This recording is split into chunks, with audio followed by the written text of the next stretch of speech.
කොටසම කියනවනේ දාත් මේ ඊටම නම් මේ මෙහෙමයි අර මිනිහනේ හිල්ලෙන්න. ඔව්නේ. නෑ ඔය කඳු ටික අනම්මනම් මේ ලස්සන view එකක් තියෙන්නේ ඉතින්. මොන හේතුවකටවත් ආයෙ ඔක කවර් වෙන්නේ. කවර් වෙන්නේ නේ. නෑ ආයෙ පැල්ලහෙන් කුඹුරේ ගොඩ නැගිලි හැදෙන්නේ නෑනේ. මේක තමයි ඉඩමනේ. කැලෑවනේ. പല മുഖങ്ങൾ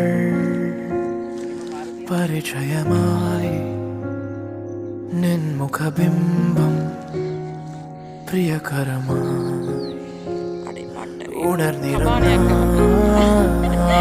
കനവിൻ പുതിയതായുള്ളിൽ മിഴി തുറക്കും താളം തെറ്റി ശ്രുതി മാറി ഭാവം പറ്റി പിഴവേറി നാദം തെല്ലും ഇല്ലാതായി ഗതി